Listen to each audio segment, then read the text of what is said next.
अस्सलाम वालेकुम students. Class 8 subject general science हम लोगों ने इंट्रोडक्शन इस चैप्टर का दिया। उसके बाद हमने क्रॉप प्लांट्स पढ़े और basic practices of crop production पढ़ा। ठीक है, उसमें हमें कुछ सब टॉपिक्स पढ़ने हैं, जिसका पहला सब टॉपिक जो है that is right kind of soil. Right kind of soil right kind of soil जो है, हमें देखना है कि ये जो क्रॉप हम लोग उगा रहे हैं, ये जो फसल हम लोग उगा रहे हैं, तो सबसे पहले हमें इसके लिए एक फील्ड सेलेक्ट करना है। ये फील्ड जो है ये कहाँ पे होना चाहिए? ये एक ओपन स्पेस में होना चाहिए, यानी इसको एबंडेंट एयर और वाटर की सप्लाई सनलाइट की सप्लाई मिलनी चाहिए, जो सीड जर्मिनेशन के लिए बहुत ज़्यादा ज़रूरी है, एयर एंड सनलाइट। ये पहला पॉइंट है इसमें कि जब भी हम लोग फील्ड सेलेक्ट करें, ये फील्ड जो है ये बिल्कुल ओपन स्पेस में होना चाहिए, ताकि इसको एबंडेंटली मिल सके एयर एंड सनलाइट।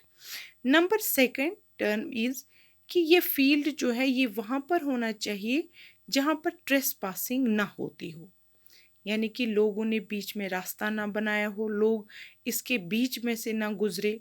ठीक है, और कैटल्स वगैरह जो है वो इसमें ग्रेजिंग करने के लिए ना आए। ठीक है, उसके लिए हम इस फील्ड को वो टेम्परेरी या परमानेंटली फेंसिंग भी करके रख सकते हैं, ताकि कैटल वगैरह जो है इसमें ग्रेजिंग के लिए ना आए, क्योंकि जो भी हम लोग क्रॉप यहाँ पर उगाने जा रहे हैं उसको नुकसान ना पहुँचे, क्योंकि हमारा मकसद ही है कि जो फील्ड हमने प्रिपेयर किया उसमें हम ऐसी क्रॉप उगाएं जो बेटर क्वालिटी की हो, उसकी क्वांटिटी बेहतर हो। ठीक है, तो तीसरा पॉइंट जो है, अब जब हमने फील्ड सेलेक्ट किया, ऐसा फील्ड जहाँ पर एबंडेंटली सनलाइट हो और एरेशन हो उसको, यानी कि किसी छाँव की जगह नहीं होना चाहिए जिसके इर्द गिर्द ज़्यादा पेड़ हों। जैसे हमारे यहाँ ज़्यादा सफ़ेद के दरख्त होते हैं, फिर जब हम सब्जियाँ उगाते हैं तो बोलते हैं कि यहाँ पर कुछ उगता ही नहीं है, उसको तो सनलाइट पड़ती ही नहीं है, तो उगेगी कैसे? ठीक है, तो ये जो सॉइल हमने अब देखी अपनी फील्ड की, उसको हमें टिल्ट करना है। ठीक है, या हम लोग बोल सकते हैं प्लोइंग, इसको टर्म यूज होती है, टिलिंग और प्लोइंग यानी कि ज़मीन को जोतना। तो टिलिंग और प्लोइंग हम लोग पहले कुछ ही साल हो गए, अब हम ट्रैक्टर्स वगैरह से प्लोइंग करते हैं। उससे पहले हम लोग जानवरों से मदद लेते थे, ऑक्स वगैरह जो है उनके पीछे प्लो बांधते थे, फिर ऑक्स को एक आदमी हाँकता था आगे और प्लो के ज़रिए से ज़मीन जो है वो टिल्ट हो जाती थी।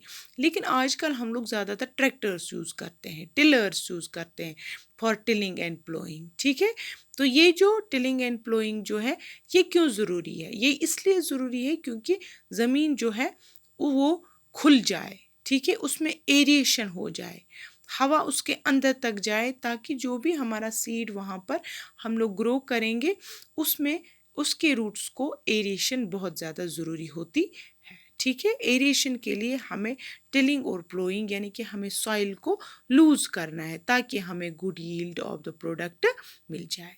ठीक है, चौथा पॉइंट है इसमें, हमें वाटर सप्लाई की फैसिलिटी होनी चाहिए अपने फील्ड को। ऐसा ना हो कि हम सीड्स तो बोएं लेकिन जब पानी देने का वक्त आए उसको पानी हमारे पास अवेलेबल ना हो। इसलिए हमें पहले से ये देखना है कि वाटर फैसिलिटी हम इस फील्ड को कैसे देंगे। ठीक है, ये जो सॉइल हमारी है ये हेल्दी होनी चाहिए, क्योंकि जब हम बार बार ज़मीन में फसल उगाते हैं तो वो ज़मीन जो है वो कमज़ोर पड़ जाती है, यानी कि उसकी फर्टिलिटी कम हो जाती है। तो in order to make it fertile again we have to add some fertilisers. हम कुछ फर्टिलाइज़र यूज़ करते हैं, या नेचुरल या मैन मेड। फॉर एग्ज़ाम्पल, अगर हम घर में जो है काउ डंग्स वगैरह जो है वो भी यूज़ करते हैं, जो बाज़ार से हमारे फर्टिलाइज़र्स आते हैं, यूरिया होती है, पोटैश होती है, और भी बहुत सारे किस्म के फर्टिलाइज़र्स आते हैं, या आज वो ऑर्गेनिक फर्टिलाइज़र आता है तो उसको हमें अपनी फील्ड में यूज़ करना है।